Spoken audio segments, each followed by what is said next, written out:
বন্ধুরা, তোমরা যারা নতুন সংসার করছো, বাবার বাড়ি থেকে লেখাপড়া করতে করতেই বিয়ে হয়েছে, অনেকেই হয়তো ডিমটা রান্না করতে জানো না। তারা আমার এই চ্যানেলটি ফলো করবে, তাহলেই দেখবে সব কিছু করতে পারবে। দেখো বন্ধুরা, আমি চুলায় আগে থেকেই একটা পাত্রে জল বসিয়ে দিয়েছিলাম। আমার জলটা গরমও হয়ে এসেছে।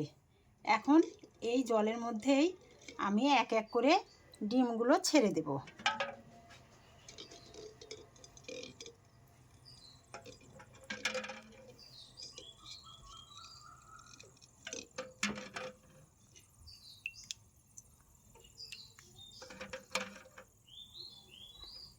এখন ডিমগুলো আস্তে আস্তে সেদ্ধ হতে থাক।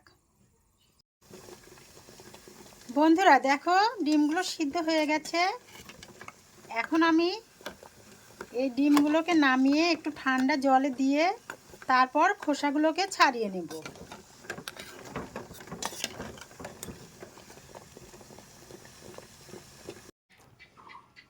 দেখো বন্ধুরা, আমি ডিমগুলোর খোসা ছাড়িয়ে নিয়েছি। এখন আমি এই ডিমগুলোতে একটু হলুদের গুঁড়া আর একটু লবণ দিয়ে মেখে নেব।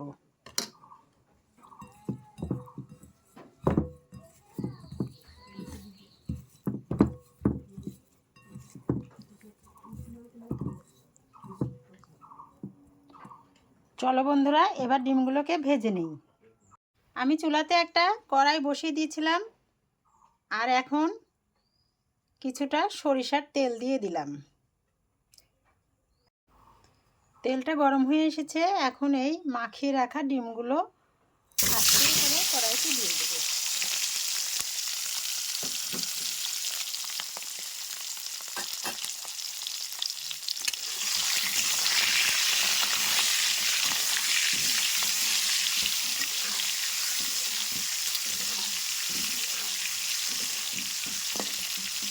এভাবে নাড়াচাড়া করে উল্টে পাল্টে ডিমগুলো ভেজে নেব। দেখো বন্ধুরা, ডিমগুলো কি সুন্দর ভাজা ভাজা হয়ে এসেছে। এখন আমি এই ডিমগুলোকে একটা পাত্রে তুলে নেব।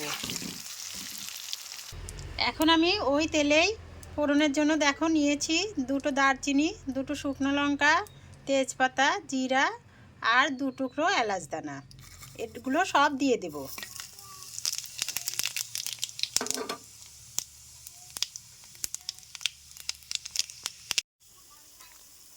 এরপর দিয়ে দিলাম কেটে রাখা টমেটো আর কাঁচা লঙ্কা।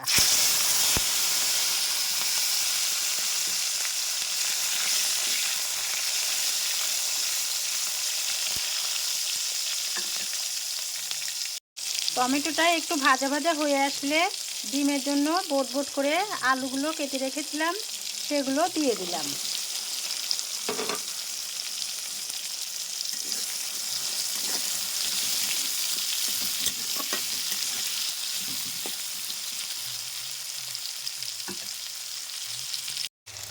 বন্ধুরা, আলুগুলো যখন একটু ভাজা ভাজা হয়ে এসেছে তখন দিয়ে দিলাম পেঁয়াজ আর রসুন।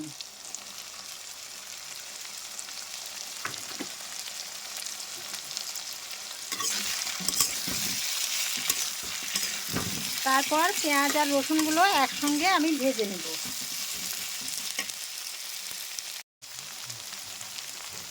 আলুগুলোর সাথে পেঁয়াজ রসুনটা যখন একটু মজা মজা হয়ে এসেছে তখন আমি এর মধ্যে অ্যাড করলাম মশলাগুলো।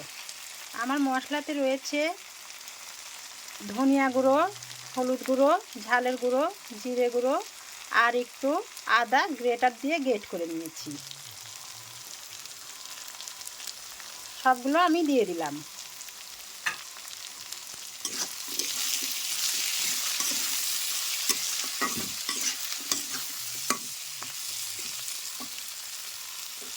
এরপর আমি দিয়ে দিলাম স্বাদ মতো লবণ। এখন আমি এগুলো দিয়ে বেশ খানিকটা সময় কষিয়ে নেব। বন্ধুরা, আজ কিন্তু আমি কোনো রকম বাটা মশলা ব্যবহার করছি না।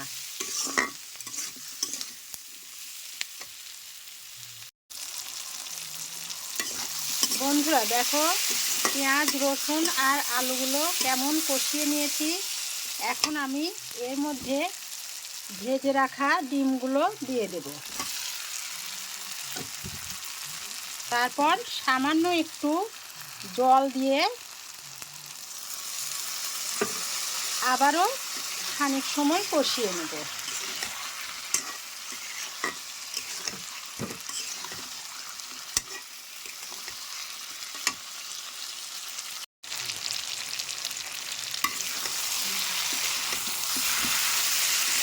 ডিম সহ এগুলো সবই কষানো হয়ে গেছে। এখন আমি যতটুকু পরিমাণে ঝোল করব সেই অনুযায়ী জলটা দিয়ে দেব।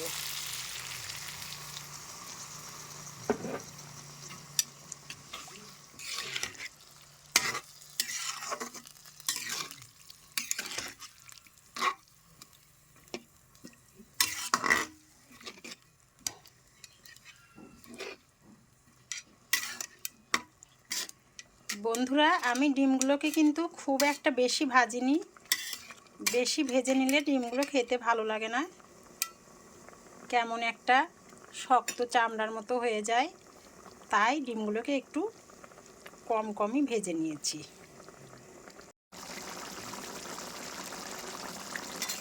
আমার ডিমের গ্রেভিটা হয়ে গেছে। দেখো, অনেকটাই শুকিয়ে এসেছে। এখন আমি এর মধ্যে একটু ঘি অ্যাড করে নামিয়ে নেব। বন্ধুরা, তোমরা অনেকেই হয়তো বলতে পারো যে ডিমের মধ্যে আবার ঘি কে দেয়, কিন্তু অনেকেই ডিমের ফ্লেভারটা পছন্দ করে না। এজন্য যদি একটু ঘি দেওয়া যায় তাহলে ওই ফ্লেভারটা লাগে না, তখন সেও ডিমটা খেতে পারবে।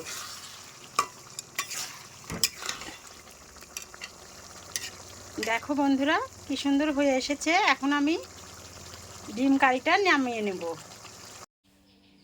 এই দেখো বন্ধুরা, আমি আজকের এই ডিম কারিটা নামিয়ে নিলাম। এর মধ্যে থেকে খুব সুন্দর একটা গন্ধ ছাড়ছে, খেতেও নিশ্চয়ই খুব ভালো হবে। তাহলে আজকের মতো আমার ভিডিওটা এখানেই শেষ করছি। পরবর্তী ভিডিও দেখার জন্য তোমরা আমার চ্যানেলটিকে ফলো দিয়ে রাখবে। ধন্যবাদ।